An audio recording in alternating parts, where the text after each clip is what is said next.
Bonjour à toutes et à tous. Nous sommes le 9 novembre 2020 du calendrier grégorien, 23e jour du mois de Rabi al-Awwal de l'année 1442 de l'Hégire, première séance de mon cours de l'année du Covid. Je voudrais dire merci.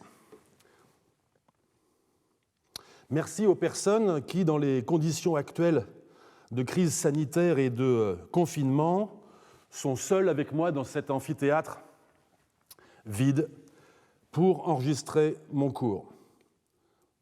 Merci à celles et ceux qui, depuis l'an dernier, m'ont écrit pour me faire part de leur découverte, de leur plaisir, de l'intérêt que vous avez pris à suivre ce cours, et tout particulièrement durant les dernières semaines pour me dire votre attente de la suite.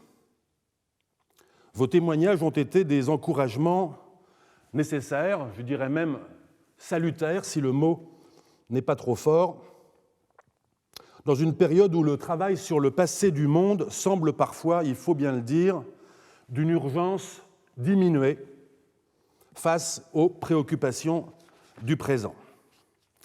Merci donc de me rejoindre pour mon introduction aux mondes africains médiévaux, saison 2. Il s'agit de la suite de la série de cours de l'an dernier dont les vidéos et les podcasts sont intégralement disponibles en ligne. Nous entamons l'épisode 1 de la saison 2, épisode intitulé « Royaume musulman d'Éthiopie médiévale, fatalité, conception du temps, incertitude géographique ».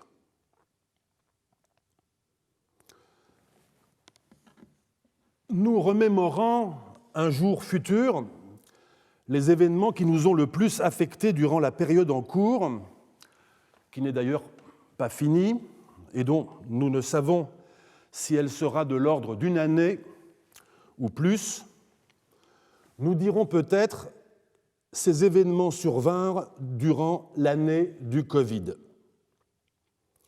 Il existe en effet des événements épais, des événements qui résistent à leur inscription dans une chronologie plus large qu'eux,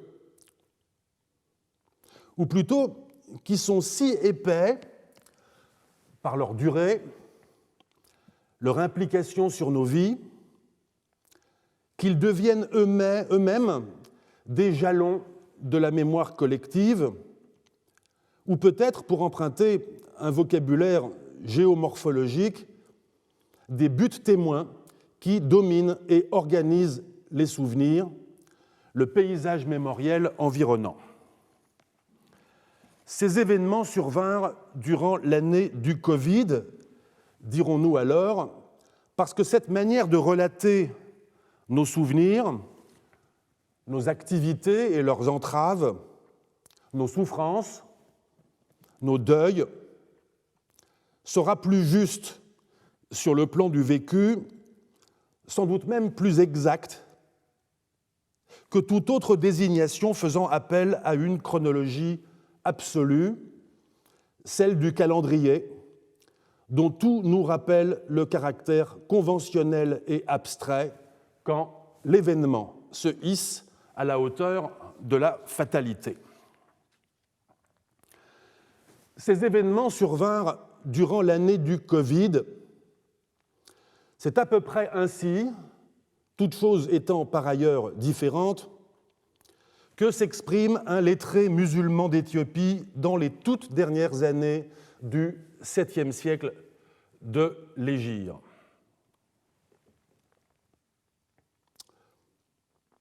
Vers 1290 du calendrier grégorien.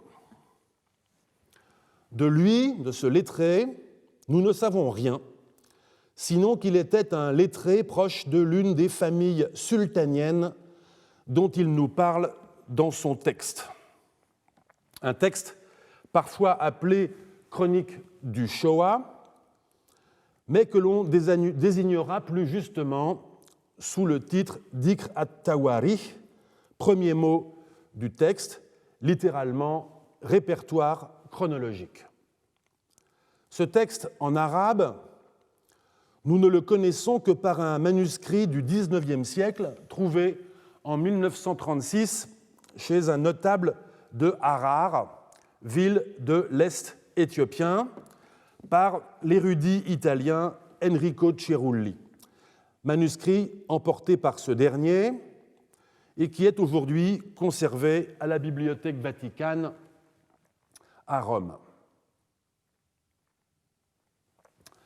Cerulli a fait de ce texte, qui tient sur quelques feuillets, une édition en arabe accompagnée d'une traduction et d'un long commentaire en italien. Dans le cadre d'un programme européen dirigé par Julien Loiseau à Marseille, Damien Labadie en a fait une nouvelle édition et traduction, et Amélie Chécroun, Bertrand Hirsch, Julien Loiseau, Damien Labadie, De Resse Ayenaccio, Robin Seignobos, Sopri Bouderbala et moi-même en avons fait un nouveau commentaire. Ces travaux n'étant pas encore publiés au moment où je vous parle, je mobilise ces données avec parcimonie. Le Dikr at-Tawari est un unicum.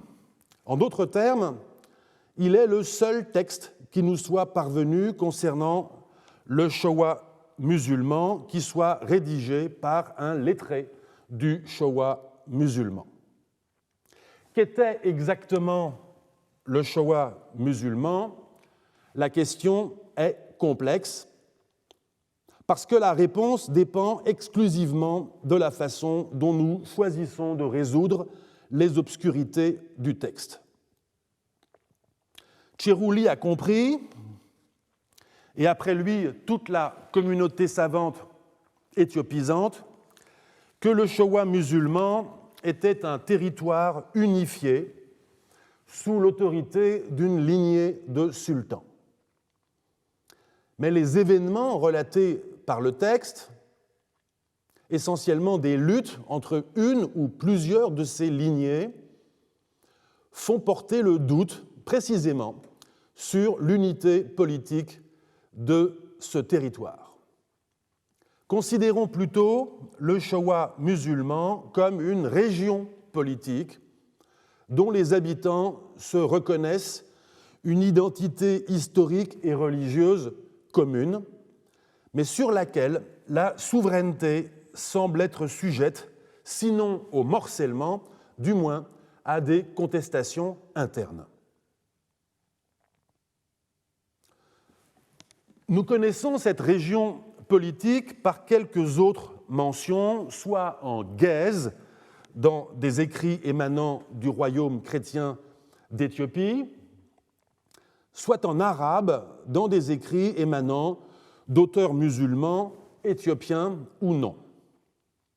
Dans tous les cas, cependant, ces mentions du Shoah musulman sont postérieures au texte dont nous parlons.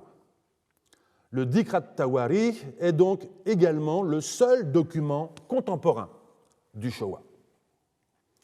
Un seul document de quelques pages pour appréhender une société dans une temporalité de plusieurs siècles, c'est bien sûr fort peu. Mais c'est en Afrique, rappelons-le, un cas de figure fréquent qui illustre un régime documentaire qui ne cesse de nous interroger sur le statut de l'écrit, ainsi que sur la transmission et la conservation des documents au sein de certaines sociétés. Loin que cette situation doive nous encourager à nous plaindre de l'insuffisance documentaire, elle est, je crois, une incitation à voir dans le travail d'historienne ou d'historien de l'Afrique un défi particulier qui est l'incarnation du travail de l'historien tout court.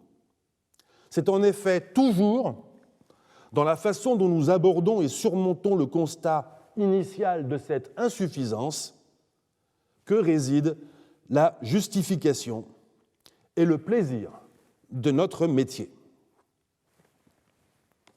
En dépit de l'insuffisance documentaire, nous avons de la chance avec le Dikr at-Tawari, car ce document si utile pour les historiens et historiennes d'aujourd'hui est lui-même un document qui fait œuvre d'histoire. Aussi lapidaire qu'il soit, il s'agit en effet d'une narration rétrospective qui, s'appuyant sans doute sur des sources disponibles à son rédacteur, mais perdues depuis, retrace de façon chronologique une série d'événements survenus entre la fin du XIe et la fin du XIIIe siècle. C'est suffisant pour affirmer qu'existait alors une société sujette à l'influence de l'islam, dont au moins les élites étaient musulmanes, dont le territoire était organisé en pôles régionaux, peut-être urbains, dont la structure politique était celle d'un ou de plusieurs sultanats héréditaires, aux prises les uns avec les autres et avec des formations politiques extérieures aux Shoah, tant chrétiennes que musulmanes.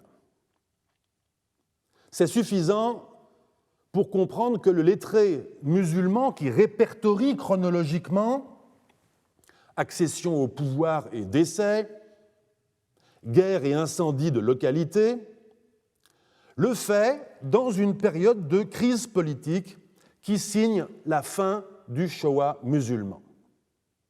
Le Dikr at-Tawari se termine en effet quand le Shoah est conquis et absorbé par une autre formation politique musulmane, les élites politiques du Shoah étant éliminées jusqu'aux dernières par leurs vainqueurs. Le souverain de cette formation politique extérieure au Shoah porte le nom ou le titre dynastique de Walasma. Nous reconnaissons là un nom ou un titre qui sera porté par ses successeurs, membres de la lignée sultanienne de l'Ifat ou Aoufat, qui est, elle, bien documentée par d'autres sources en arabe et en guèze des XIVe et XVe siècles. Le Dikr at-Tawari, unique document contemporain du Shoah, est donc un texte qui en retrace l'histoire au moment même où son histoire, identifiée avec celle de sa ou de ses lignées dynastiques, s'éteint. C'est peut-être, du reste, ce contexte de crise qui permet de comprendre l'intention de faire histoire qui se manifeste dans un tel texte. Bertrand Hirsch a montré, mobilisant plusieurs exemples africains, de l'Éthiopie au Sahel et à la côte swahili, que le souci de l'histoire qui se fait jour dans des récits tels que notre répertoire chronologique et autres chroniques se manifeste souvent au moment même où un changement social profond menace d'engloutir la mémoire de l'ordre social dont le rédacteur est le témoin. Dernier lettré au sujet d'une dynastie éradiquée, dernier témoin d'un Shoah musulman indépendant, l'auteur du Dikr at-Tawari consigne ce qui, après lui, ne sera plus. Il écrit donc pour mémoire. Le caractère tragique de son œuvre nous apparaît tant dans sa brièveté que dans le sentiment d'un gouffre qui s'ouvre entre la question de qui est-ce la mémoire et la question pour qui cette mémoire est-elle consignée. Car si c'est bien pour enregistrer l'effacement de toutes les lignées sultaniennes du Shoah que notre lettré entreprend de les sauver par l'écrit, pour quel commanditaire, pour quel lecteur, pour quelle postérité le fait-il ?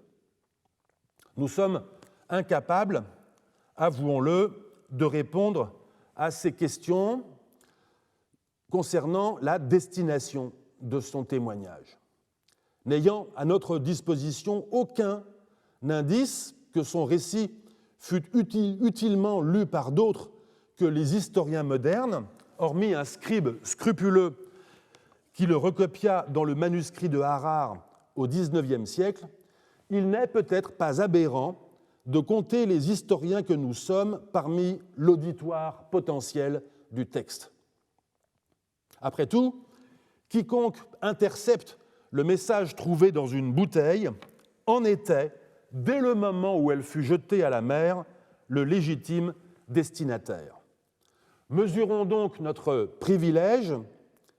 Il aurait suffi que ce témoignage n'ait pas été conservé, ou bien qu'il n'ait pas été copié 6 siècles plus tard, ou bien encore que le manuscrit de Harare n'ait lui-même pas été conservé, pour que le Dikr et-Tawari n'ait aucune existence. Grâce à lui, le Shoah musulman échappe à une béance presque totale. Mais aussi précieux que soit ce récit pour attester de l'existence d'une certaine réalité socialement incarnée, qui autrement serait tombée dans les limbes de l'oubli, le Dikr at-Tawari ne nous dit pas qui sont les dynastes qui se succèdent au pouvoir, à part leurs noms qui ne nous apprennent rien, où sont les localités et territoires pour lesquels ils se battent, qui sont leurs habitants. Il ne nous permet pas non plus d'identifier ou de reconnaître les matérialités de cette société, je veux dire ses vestiges architecturaux, mobiliers ou techniques. Le Shoah musulman reste à ce jour une oasis tremblante et suspendue dans le vide, non pas vraiment peuplée, mais hantée d'habitants affairés au travail, à la guerre, à leur vie quotidienne, à la prière, au commerce, au bavardage. Ni plus ni moins en somme qu'une de ces cités paradoxales, métaphoriques, aphoristiques, que décrit jour après jour le Marco Polo imaginaire d'Italo Calvino à l'empereur mongol Kubilai Khan pour l'aider à imaginer un empire qu'il n'a pas lui-même visité. Notre empire d'historiens sur le passé consiste bien souvent à tolérer de semblables existences indiciaires, indiscutablement vraies, mais qui attendent d'être lestées par la documentation. L'auteur du Dikr at-Tawari, donc, tout à son projet désespéré de sauver ce qui pouvait encore l'être, entreprend, parce qu'il ne sait comment s'y prendre autrement, de dresser ce qui sera son monument à la mémoire du Shoah musulman.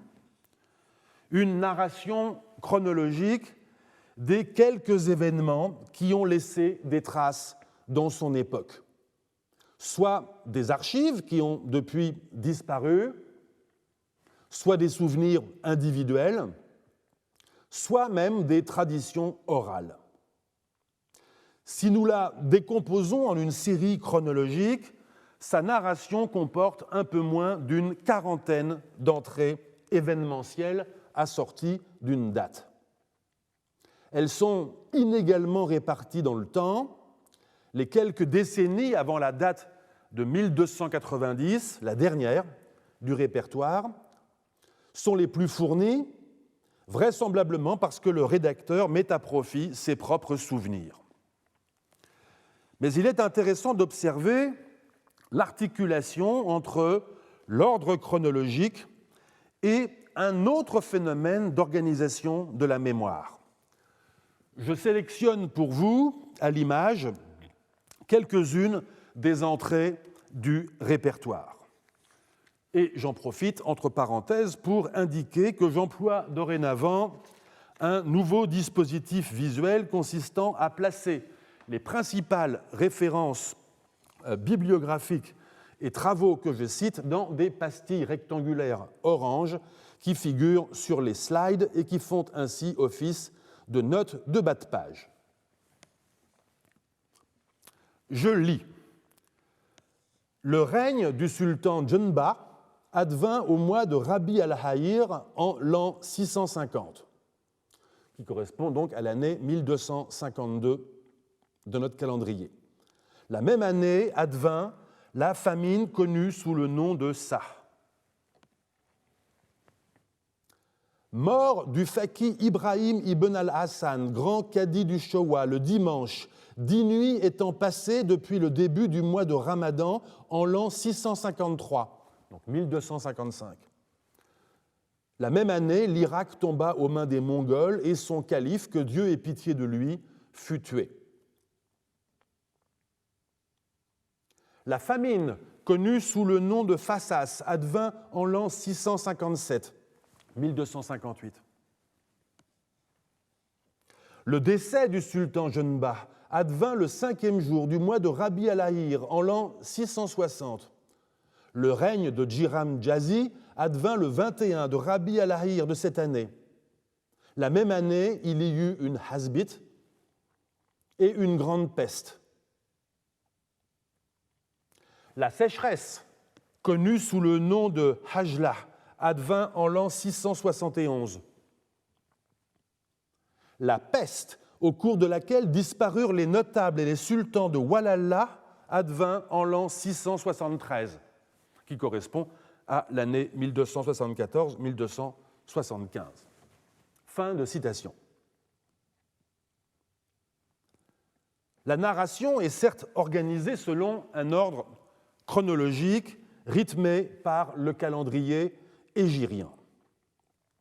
Nul doute qu'il y ait là, de la part d'un lettré musulman, une façon d'inscrire une série événementielle qui n'a qu'une portée régionale dans un ordre temporel partagé à une échelle beaucoup plus large, celle de la communauté des croyants, la Ummah. Aussi banale qu'elle nous paraisse, cette simple mise en ordre du passé procède de ce que nous avons analysé dans les séances précédentes du cours, l'année dernière donc, comme une conversation des sociétés africaines avec d'autres sociétés du monde. Une conception partagée du temps et un compute chronologique commun permettent ici de synchroniser une mélodie locale avec une base rythmique universelle. La conversation culturelle entre sociétés médiévales, rendue possible grâce aux interconnexions islamiques, permet à un lettré éthiopien de la fin du XIIIe siècle de penser la coprésence, dans le temps où il écrit, et la cohistoricité, dans le passé, de sa société et du monde. Le calendrier offre ainsi la possibilité d'une géographie mentale dans laquelle la mort d'un juge islamique du Showa, le cadi des cadis Ibrahim, un quart de siècle plus tôt, peut être mise en synchronie, peut-être même en correspondance analogique avec le cataclysme que représenta dans le monde islamique la prise de Bagdad par les Mongols et faire éprouver le sentiment vertigineux de participer contemporainement de l'événementialité du monde. Mais observons également, dans cet ordonnancement des événements que nous a laissé notre lettré éthiopien musulman, l'irruption de fatalités telles que famine, peste, c'est-à-dire épidémie, ou encore sécheresse. Événements que l'on pourrait dire épais, parce que ne pouvant se ramener à une date, fût-elle de début ou de fin. Comme le Covid, l'épidémie a déjà commencé de tuer quand on commence à en deviner les conséquences dévastatrices. Et quand elle finit par passer son chemin, le cycle régulier du calendrier en a été irrémédiablement altéré. Nous l'avons tous et toutes ressenti cette année, un printemps dans l'hémisphère nord ou un automne dans l'hémisphère sud, puis un automne ou un printemps passés confinés nous ont été escamotés. Des occasions festives n'ont pu être célébrées. Presque toutes nos habitudes ont été déréglées. Des éloignements de proches n'ont pu être soignés. Des deuils n'ont pu être faits et sont devenus de longues veillées. Événements épais donc, parce que leur densité attire à eux comme des trous noirs et avale les événements qui surviennent. De telles fatalités commandent la remémoration du passé. L'avènement du sultan Djenba advint la même année que la famine connue sous le nom de Ça, nous dit le lettré musulman.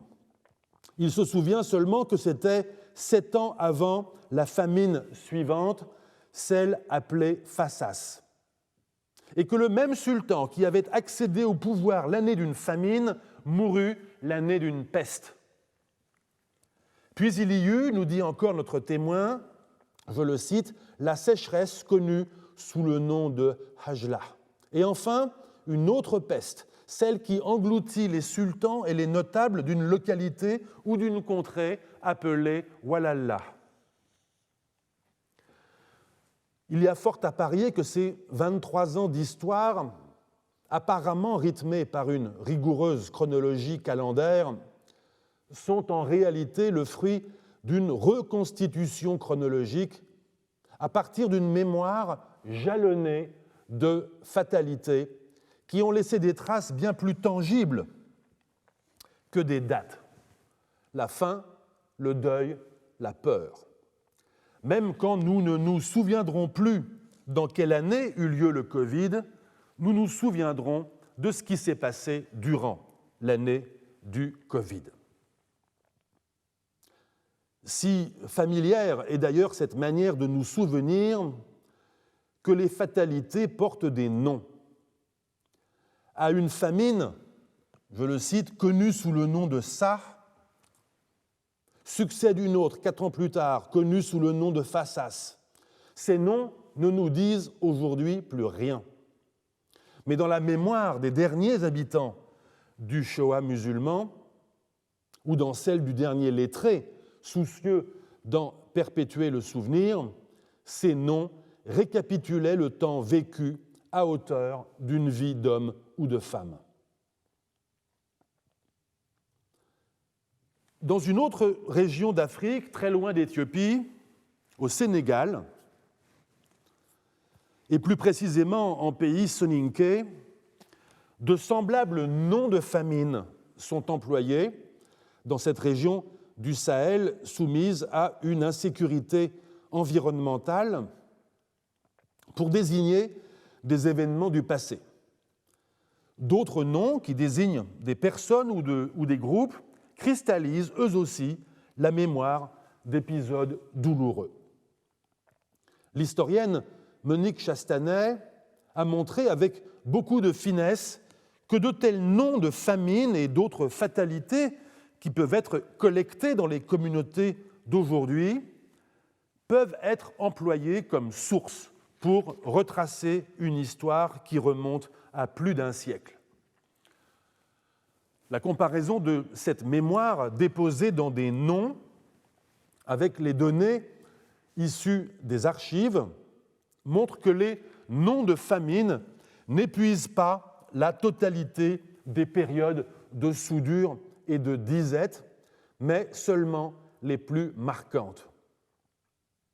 Mais ces noms de famine constituent néanmoins une documentation mémorielle qui peut permettre de pallier les pudeurs du souvenir, particulièrement quand ce souvenir est marqué par le sentiment de honte qu'a engendré l'épreuve, ou celui de l'échec qui affecte les groupes sociaux responsables de la prospérité de la collectivité.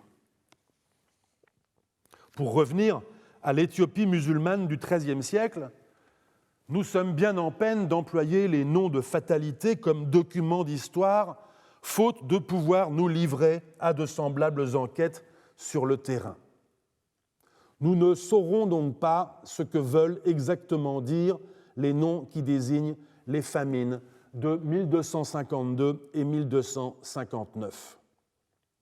Nous en sommes réduits à deviner ce qu'une simple phrase comme celle-ci, je cite, « La famine connue sous le nom de Phassas advint en l'an 657 », fin de citation, contient de souffrance, d'indignité, de colère, de révolte, condensées dans un seul mot. La comparaison de ce que fait le Covid à notre conception du temps et de ce que faisaient les épidémies et autres fatalités à la conception du temps d'un lettré musulman d'Éthiopie à la toute fin du XIIIe siècle, nous serviront tout à l'heure à aborder la situation singulière des communautés éthiopiennes musulmanes du Moyen Âge, eu égard à leur indétermination géographique. Mais cette comparaison m'oblige tout de suite à d'autres considérations. L'inscription rétrospective, c'est-à-dire historienne, d'une série d'événements dynastiques locaux dans le système calendaire hégirien permettait à notre lettré musulman éthiopien, avons-nous dit, d'exprimer un sentiment très médiéval, celui de la cohistoricité du Shoah musulman et du monde islamique. Redisons-le en termes volontiers raccourcis, l'exercice de synchronisation que permet le calendrier suppose une géographie mentale. Et n'ayons pas peur de dire que cette géographie mentale est, en bonne approximation, celle qui nous est offerte par le planisphère d'Al-Idrissi au milieu du XIIe siècle. Je le décris. La carte, comme vous le voyez, est inscrite dans un cercle. Les terres, celles de l'Écoumène, c'est-à-dire le vieux monde formé par ce que nous appelons aujourd'hui l'Afrique et l'Eurasie, forment une calotte entourée par l'océan circulaire. Le nord, l'Eurasie donc, est en bas, le sud, l'Afrique donc, en haut. Les deux grandes masses continentales, celles de l'Eurasie d'une part et de l'Afrique d'autre part, sont reliées par un isthme étroit, le Sinaï, pont entre l'Égypte et la péninsule arabique, berceau de l'islam, exactement au centre de la carte. Si la carte, même inversée, nous est si difficilement reconnaissable, c'est en raison de la forme étrange de l'Afrique qui s'étire vers la gauche, l'est donc, sous la forme d'un vaste croissant. Si nous étions positivistes, nous dirions que ce croissant ne correspond à rien et que la carte est donc le produit d'une représentation erronée du monde. Mais nous ne sommes pas complètement positivistes. Ou plutôt, nous le sommes si bien que nous aimons examiner en profondeur les raisons pour lesquelles les faits apparents sont tels qu'ils sont.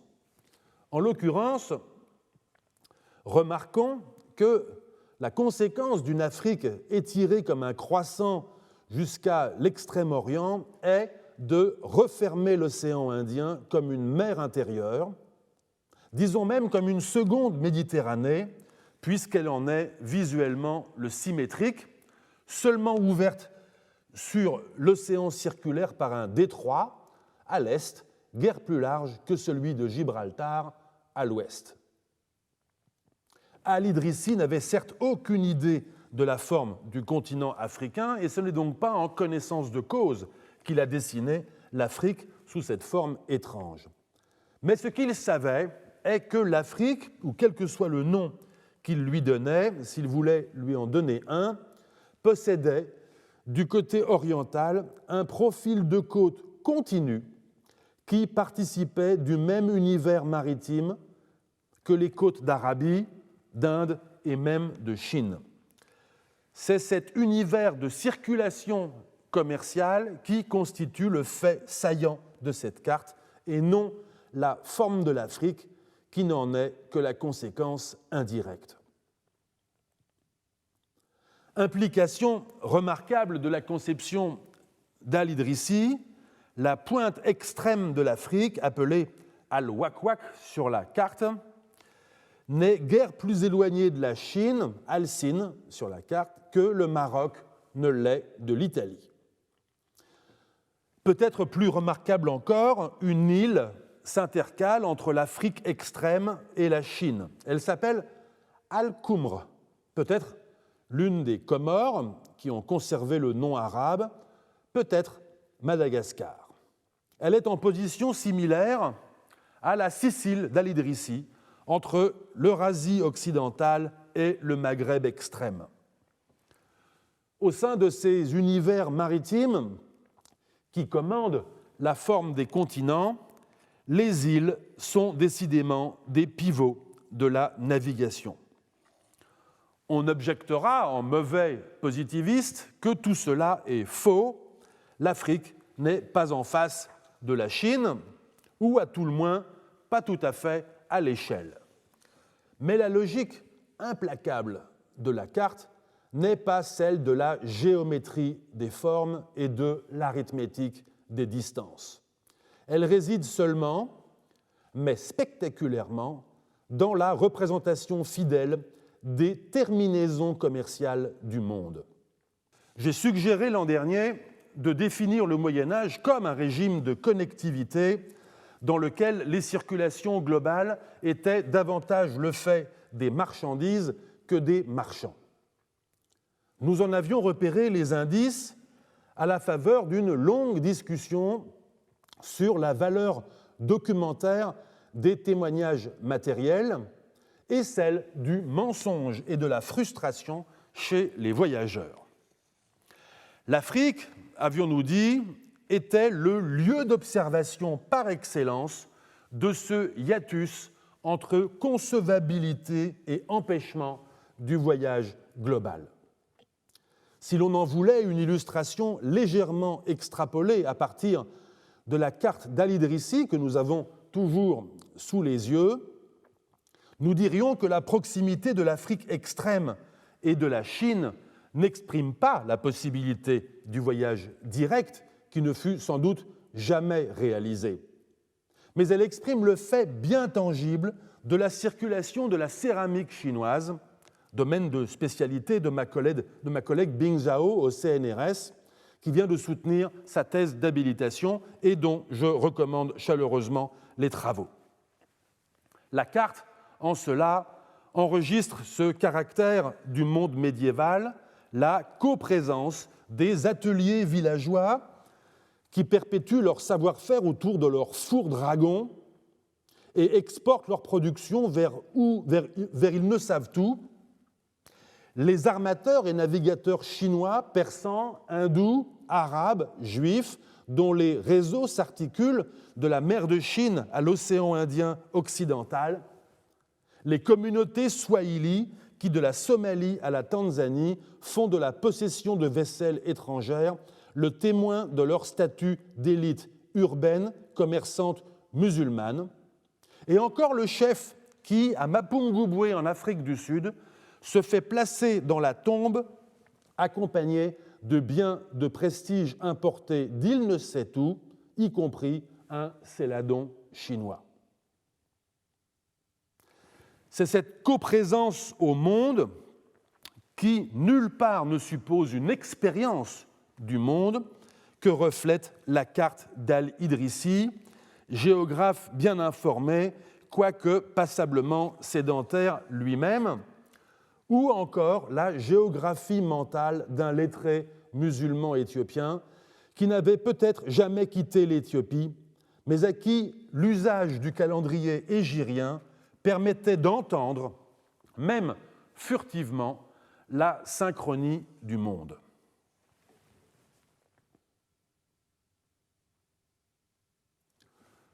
Nous avons, Bertrand Hirsch, mon collègue de la Sorbonne, et moi-même, consacré 15 années de nos vies de chercheurs à rechercher les matérialités du Shoah musulman et de celles de son vainqueur, l'Ifat.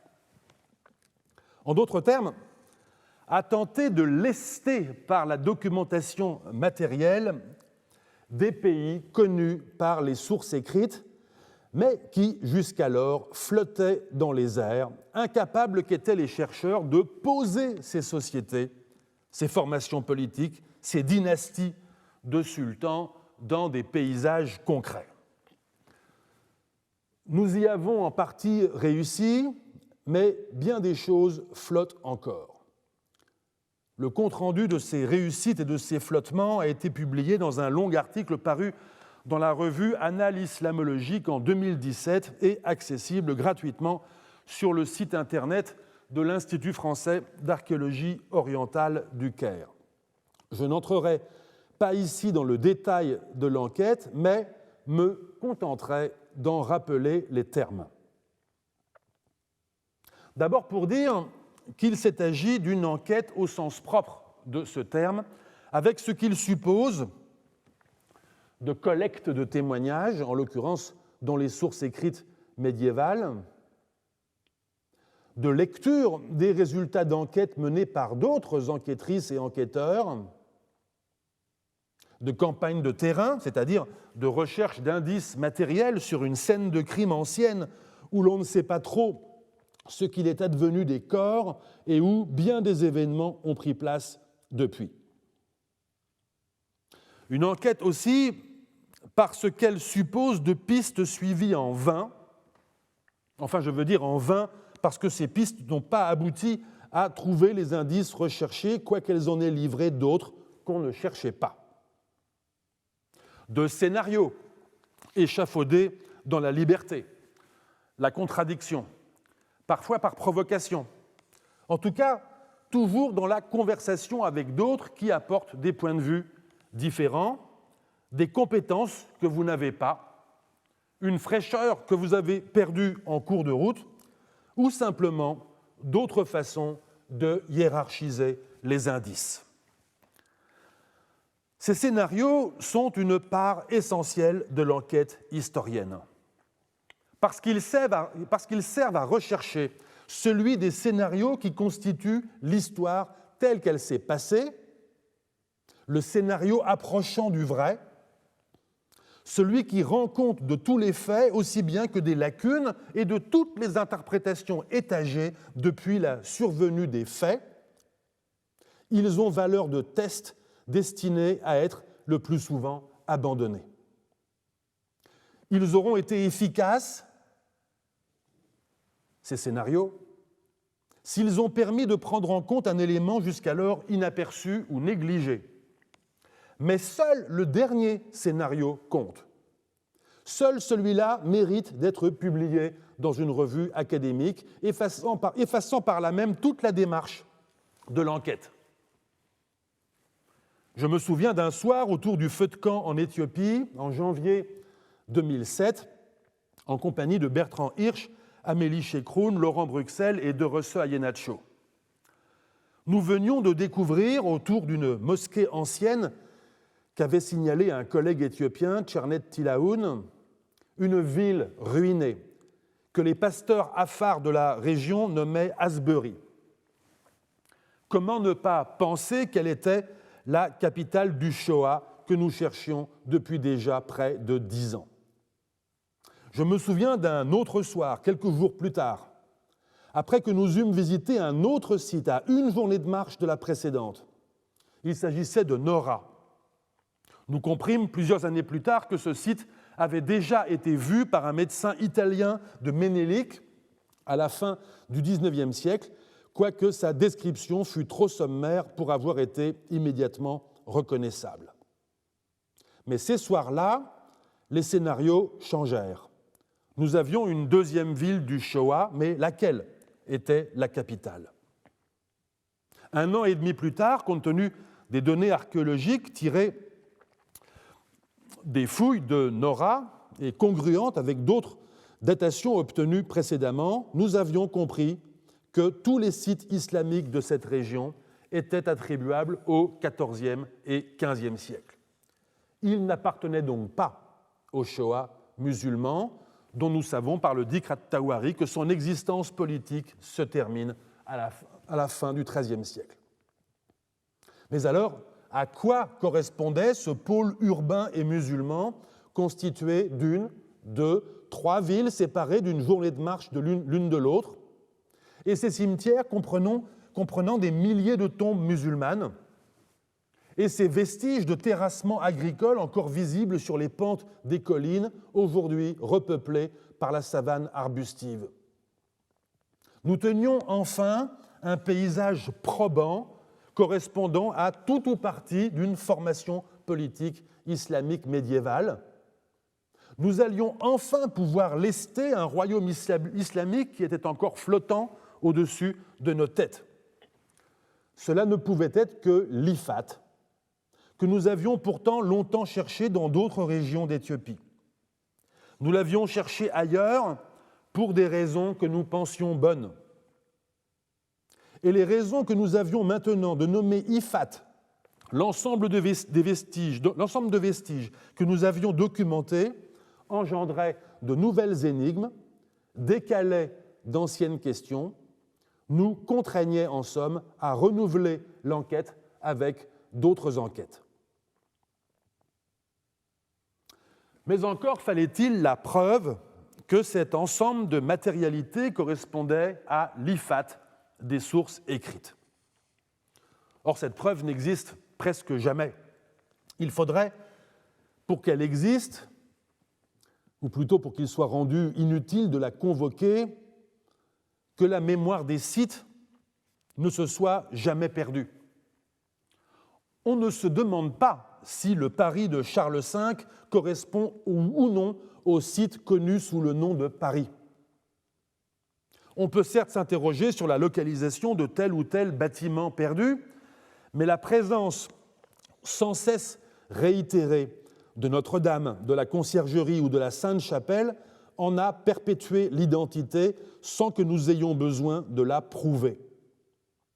Il en va tout autrement quand il s'agit de retrouver ce que la mémoire n'a pas gardé. Je ne m'étendrai pas ici sur les raisons qui, en Éthiopie, peuvent expliquer les interruptions de la mémoire. Ces raisons n'ont d'ailleurs tellement rien d'évident qu'elles font partie des objets de l'enquête. Toujours est-il que les sites dont je parle occupent un paysage que n'habite aucune communauté qui se soit continuellement souvenue de ce qu'avaient été ces ruines.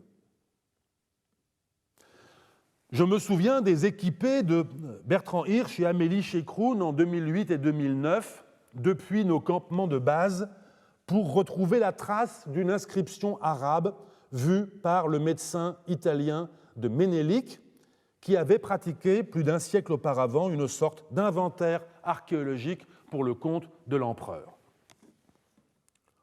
Je l'avoue, je ne croyais pas trop que cette inscription existait ou qu'elle nous renseignerait sur l'époque médiévale. Ils la trouvèrent. Son déchiffrement prouva que les médecins ne l'avaient pas vraiment vue, ou en tout cas pas comprise, mais elle existait cependant. Elle n'était du reste pas seule, c'est une nécropole islamique qui venait d'être découverte. Plusieurs des sépultures étaient marquées au sol par des dalles d'ignimbrite soigneusement taillées, quoiqu'elles fussent parfois éparpillées, voire très abîmées.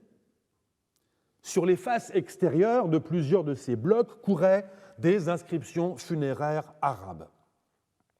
5 inscriptions ont été reconstituées et déchiffrées. Elles appartiennent à des hommes et des femmes morts dans les années 1360 et 1370.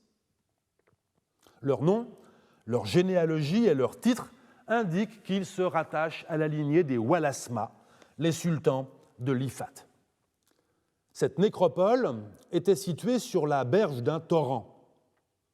Je me souviens qu'il ne fallut pas très longtemps à Romain Mansan, mon collègue géoarchéologue, et moi-même, pour identifier sur l'autre rive, à quelques kilomètres de là, un relief que les cartes topographiques téléchargées sur nos téléphones nous disaient dominer à quelques 1200 mètres d'altitude, approximativement la même altitude que les autres sites urbains de la région. S'il y avait une ville, la capitale des Wallacema, elle était là. 2 jours plus tard, nous gravissions les pentes de cette colline, escaladions le bord de la corniche. Je me souviens que nous vîmes tout de suite au sol un fragment de ce grès cérame à couverte vert émeraude, si facile à reconnaître, un céladon chinois. Je m'empresse de préciser qu'il s'est agi du seul tesson de céramique importé que nous ayons retrouvé sur le site. Il nous fallut quelques minutes pour découvrir les ruines d'une mosquée et, à ses côtés, une nouvelle tombe portant une inscription funéraire arabe, celle d'un sultan Wallacema. Il restait quelques jours de mission seulement. Nous nous sommes employés à réaliser quelques sondages très limités, à pratiquer un relevé à vue des ruines très dégradées du bâti. Il restait 2 jours de mission quand nous comprîmes que ces ruines, qui dessinaient une puissante dorsale murale à laquelle ne s'adossaient guère plus que quelques espaces protégés, associés à la petite mosquée, étaient une citadelle pour les seigneurs du lieu. Il manquait donc encore la ville. Je me souviens m'être frayé un chemin sous les épineux en contrebas de la colline, avoir progressé une vingtaine de minutes avant de commencer à marcher sur quelques tessons de céramique, de déboucher sur un cimetière où se trouvait une autre tombe inscrite. Près de là s'élevait une vaste mosquée qui dominait un immense pierrier s'étendant sur les pentes douces d'un talweg incliné vers le torrent. C'était la ville, méconnaissable, comme si elle avait été rasée jusqu'aux fondations des habitations. Il restait 1 jour.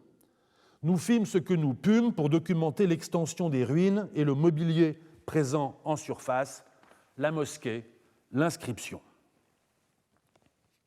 Si j'ai tenu à vous relater de la sorte quelques souvenirs, en vous épargnant cependant les photographies, mais uniquement pour ne pas encourir le reproche de transformer mon cours en séance de photos de vacances, ce n'est pas pour égayer vos confinements.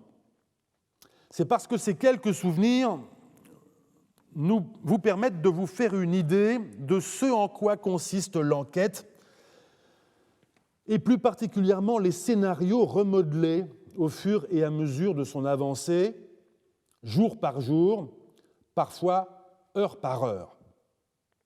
Nous avions ainsi redécouvert une inscription arabe qui n'était pas ce qu'avait dit qu'elle était son découvreur médecin au service de Ménélique. Nous avions requalifié le site funéraire de cette inscription en nécropole islamique appartenant à une lignée de sultans. Nous avions découvert sur une colline une ville qui s'avéra être un site d'exercice du pouvoir. Puis nous avions découvert une ville qui était une ville, mais n'était en somme que la composante urbaine d'une capitale constituée de 3 sites voisins, contemporains les uns des autres et fonctionnellement complémentaires. Chose rare, nous étions donc capables de poser enfin sur le paysage, je veux dire sur le plateau d'un puzzle infini, une pièce, une première pièce, venant s'ajuster exactement à sa place. Et nous étions capables d'abouter à cette première pièce d'autres pièces.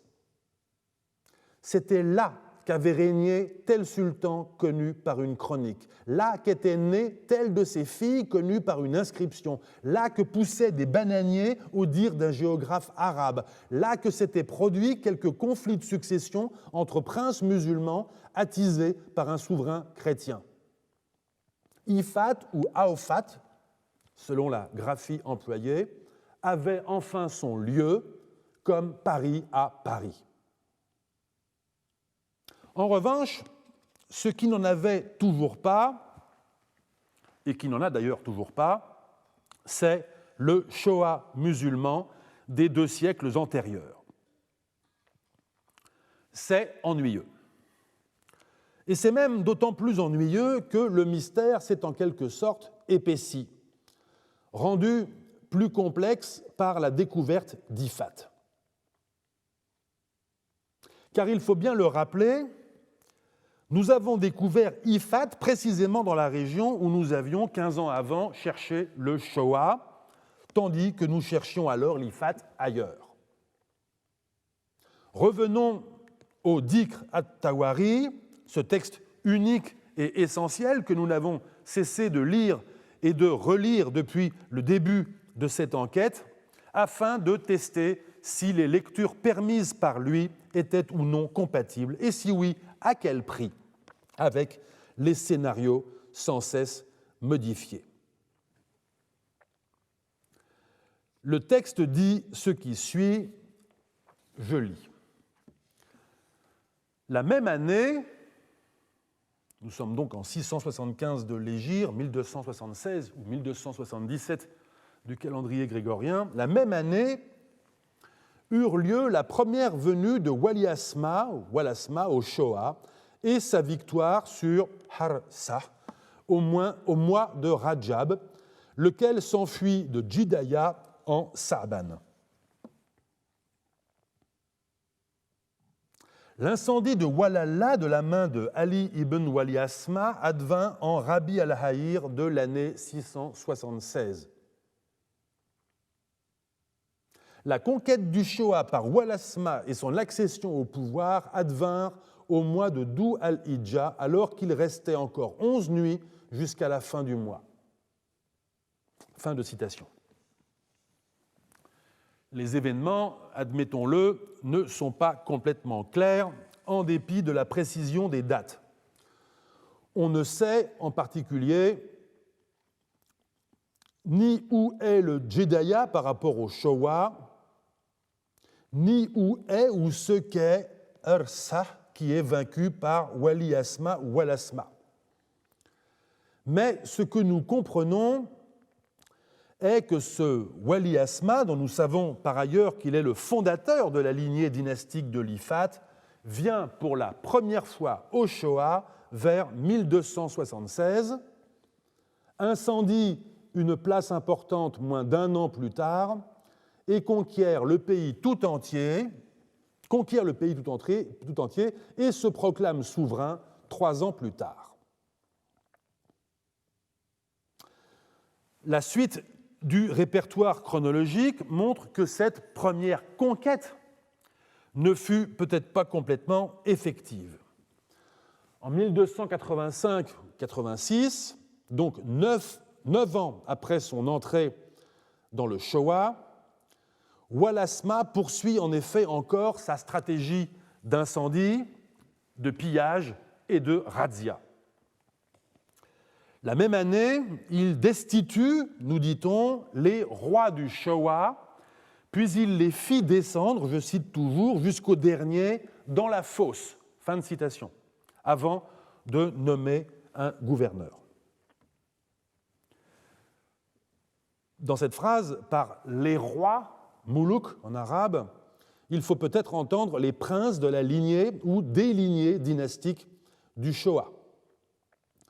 Les éliminer toutes et tous permettait en effet de mettre en place un changement de dynastie sans craindre de sursaut politique prenant appui sur d'anciennes allégeances. Mais c'est sans compter avec la fidélité des habitants du Shoah à l'égard des leurs. Car voici que le gouverneur mis en place par Wal Asma, sans doute lui-même une personnalité du Shoah qui n'était pourtant pas prince du sang et qui professait une apparente loyauté à l'égard des Wal Asma, ce gouverneur donc se targue à son tour d'une généalogie prestigieuse, laisse transparaître à son tour une prétention dynastique et se rebelle. Ce qui contraint Wal Asma à lui faire la guerre avant, nous dit-on, d'exterminer le Shoah. S'ensuivent 3 années de mise à sac et d'incendies accompagnées de fuites ou d'expulsions de populations. On ne sait pas très bien qui est réellement exterminé durant la douzaine d'années que dure cette conquête. S'agit-il des élites ou de la population dans son ensemble? On ne sait pas très bien non plus si Walaasma est le nouveau maître dynastique de la population du Shoa, agglomérant ce territoire à son domaine, ou bien s'il a vidé le Shoa de ses habitants pour s'y installer et le repeupler. Ce qui est sûr, c'est qu'en 1290, l'emprise de Walaasma, souverain de l'Ifat, sur le Shoa est complète et définitive. C'est là que s'interrompt notre répertoire chronologique. Mais les questions qui demeurent irrésolues ne nous aident pas vraiment à répondre à la question de la localisation relative du Shoa par rapport à l'Ifat, même si nous savons désormais où est l'Ifat. Ou plutôt, devrais-je dire, même si nous savons où est l'Ifat postérieur à la conquête du Shoa. Car si nous devons comprendre que Walaasma s'établit au Shoa comme le coucou prend possession d'un nid qui n'est pas au départ le sien, alors les vestiges que nous avons identifiés sont ceux de ce qu'on pourrait appeler le nouvel Ifat. Dans ce cas, le Shoa occupait antérieurement la même région et l'Ifat initial était ailleurs. Mais si les vestiges que nous avons identifiés jalonnent un territoire qui est le cœur politique de l'Ifat depuis le XIIe siècle et qu'il l'est resté jusqu'au XVe, alors c'est le Shoa qui doit être cherché ailleurs. Nous en sommes là. Ce sont quelques-unes des pièces encore manquantes du puzzle. L'un des problèmes est que, même s'il existe quelques autres sites urbains islamiques dans d'autres régions d'Éthiopie qui pourraient correspondre ou pas au Shoa, nous n'avons pas pour l'instant de preuves épigraphiques du même ordre que celle qui a permis d'identifier la nécropole des Walaasma. Un autre problème, cette fois archéologique, est que nous n'avons pour l'instant pas découvert dans l'Ifat, ou pas su voir dans le paysage, ou pas su individualiser à la fouille, de vestiges d'occupation islamique attribuables au XIIe, XIIIe siècle. La ville de Nora, le seul site de l'Ifat fouillé de façon extensive jusqu'à présent, présente un bâti systématiquement fondé sur le socle rocheux et des sols également aménagés à même le socle rocheux, impliquant une phase de construction ou de reconstruction au XIVe siècle qui a pu entièrement araser un éventuel bâti antérieur, peut-être constitué de structures plus légères. La mosquée de Nora, dont vous voyez l'intérieur à l'image, présente ainsi une architecture typique de moellons de rhyolite liaisonnés au mortier de terre. Son mihrab, la niche murale qui sert à orienter la prière publique des fidèles les vendredis, est dans le mur nord, correspondant en Éthiopie à la direction de la Mecque. Vous voyez dans l'angle nord-est une colonne circulaire bâtie, encore debout, ainsi qu'au sol, en fin de fouille en 2008, la photo est prise pour documenter l'état de la fouille avant le rebouchage, une série de piles qui sont des arases de colonnes semblables, ainsi que des dalles circulaires qui ont pu servir de base de fûts, peut-être en bois, qui peuvent être contemporaines des colonnes ou avoir été placées là pour renforcer la couverture de la mosquée à une date postérieure. Vous voyez également plusieurs trous aménagés dans le socle rocheux. Ils ont contenu des poteaux en bois qui ont brûlé. En stratigraphie, ces trous de poteaux témoignent de l'existence de structures antérieures à la construction de la mosquée du XIVe siècle. Grâce au charbon encore en place prélevé dans les trous, ils ont été datés au carbone 14 des XIIe, XIIIe siècles. Il existait donc à Nora, antérieurement au programme de construction urbaine qui partout sur le site s'appuie sur le socle rocheux et partout est daté des XIVe, XVe siècles, une occupation caractérisée par des structures employant des matériaux périssables. On peut être tenté d'y voir une occupation islamique, un village ou une ville en bois et en torchis possédant une mosquée en bois. Et après tout, pourquoi pas? Aujourd'hui, en Éthiopie et ailleurs en Afrique et dans le monde, églises et mosquées rurales sont de modestes bâtiments construits de la sorte. Mais ce serait aller trop loin d'un strict point de vue archéologique. Quelques poteaux de bois ne nous disent pas si le bâtiment qui a précédé la construction de la mosquée bâtie en pierre au XIVe siècle était une mosquée ou pas.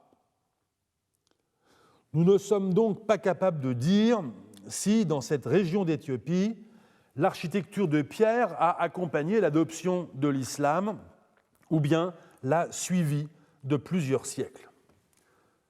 La conclusion provisoire est donc que nous ne pouvons pas conclure. Nous ne sommes à la fois pas capables de caractériser les maigres vestiges d'occupation antérieurs au XIVe siècle que nous découvrons, et nous ne sommes pas capables d'identifier dans cette région les sites correspondant à d'éventuelles communautés musulmanes des XIIe, XIIIe siècles. Ces observations sont valables quelle que soit la société que nous cherchons, qu'il s'agisse du Shoah ou de l'Ifat. Et même si nous avons commencé à poser à leur place quelques pièces du puzzle des XIVe, XVe siècles, il existe sous notre puzzle un autre puzzle dont les pièces sont mélangées à celles du suivant.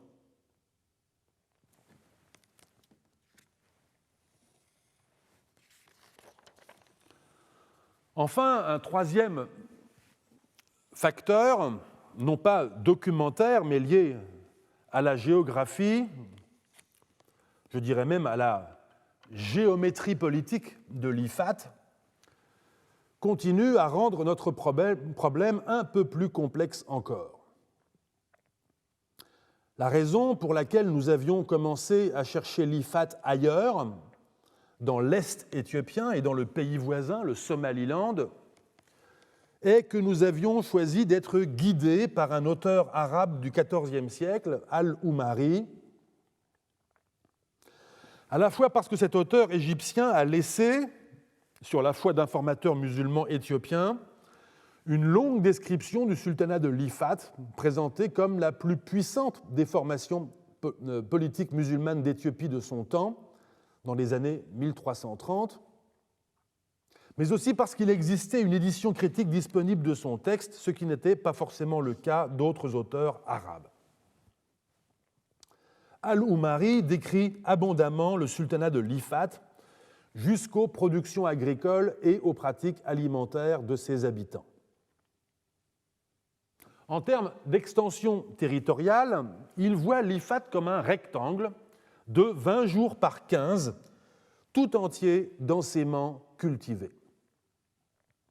Cette caractérisation géographique que j'essaie de vous faire sentir sur la carte à l'image, en positionnant le rectangle dans différentes régions, ne cessa de nous poser problème, car tenter de tracer dans le paysage de la Corne de l'Afrique, où que ce soit, hormis sur les hauts plateaux chrétiens, un rectangle de 20 jours par 15 tout entier et densément cultivé, pose un véritable défi dans un espace structuré comme un triangle au débouché de la vallée du Rift, laquelle se termine au nord en désert. Al-Umari n'évoque malheureusement pas la capitale de l'Ifat. Mais le tropisme commercial de sa description nous faisait penser que le débouché maritime de Zeila sur le golfe d'Aden pouvait aussi bien avoir été la capitale de l'Ifat. Nous allâmes donc avec Bertrand Hirsch à Zeila, que je vous positionne sur la carte. Nous y fîmes quelques observations archéologiques, enquêtes et sondages qui, sans écarter la possibilité d'un centre économique et politique actif au XIVe, XVe siècle, révélèrent surtout la domination des vestiges postérieurs au XVIe siècle et un probable phénomène d'attribution rétrospective de certains vestiges au sultan Walasma. L'arrière-pays somalilandais avait, quant à lui, livré à d'autres archéologues avant nous des vestiges urbains, à vrai dire assez impressionnants. Nous nous y rendîmes donc également, procédant à quelques collectes de surface qui présentaient un mélange de mobilier importé du XIIIe au XVIIIe siècle. Il pouvait y avoir eu là un pôle urbain de l'Ifat.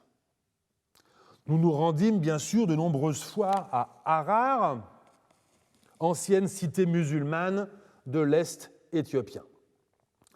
Mais les récits de fondation de la ville, qui faisaient apparaître un épisode de fondation ancien, proche des débuts de l'islam, nous parurent procéder d'une tentative, là aussi, d'antidater la véritable fondation de la ville que d'autres récits permettaient de situer au XVIe siècle. Les sondages archéologiques récemment pratiqués à Harar par l'archéologue britannique Timothy Insall ont confirmé cette intuition. Nous visitâmes le long du plateau oriental du Rift d'autres sites islamiques qui avaient été signalés par des collègues éthiopiens et français, notamment le site de Harla, qui, lui, nous parut avoir le potentiel d'un site urbain. Il y avait eu là, en tout cas, une communauté musulmane assez nombreuse et prospère, assez tournée vers le commerce pour avoir compté des bijoutiers. Romain Mansan et moi-même avons publié une petite collection de trouvailles fortuites de moules de coulées. Et Timothy Insall, encore, qui a récemment fouillé ce site, y a découvert l'atelier de bijouterie dans un niveau d'occupation daté du XIIe siècle. En bref, ces missions avaient permis de révéler des sites appartenant à divers horizons chronologiques, pouvant ou pas être compatibles avec l'Ifat, mais qui amenaient à chaque fois à repositionner mentalement le rectangle d'Al-Oumari. C'est à ce stade que, suivant une autre piste, nous nous sommes tournés vers une autre région d'Éthiopie, beaucoup plus à l'ouest, à savoir l'escarpement oriental du haut plateau central. Et c'est là que nous fîmes ce tir groupé de découvertes de sites urbains que j'ai relaté au début de la séance, culminant avec la découverte de la capitale de l'Ifat. Si ces dernières découvertes appartiennent à coup sûr à l'Ifat, et c'est le cas, comment les réconcilier avec la géographie des autres découvertes qui peuvent appartenir à l'Ifat ou à autre chose?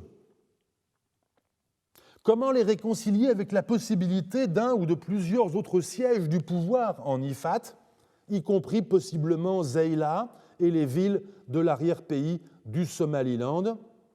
Et surtout, comment les réconcilier avec le rectangle d'Al-Oumari?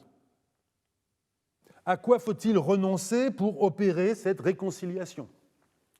Faut-il renoncer au rectangle, notion peut-être trop schématique, inspirée de la géographie arabe classique? Faut-il prendre cette décision avant d'avoir poursuivi l'inventaire des sites dans des régions encore non explorées?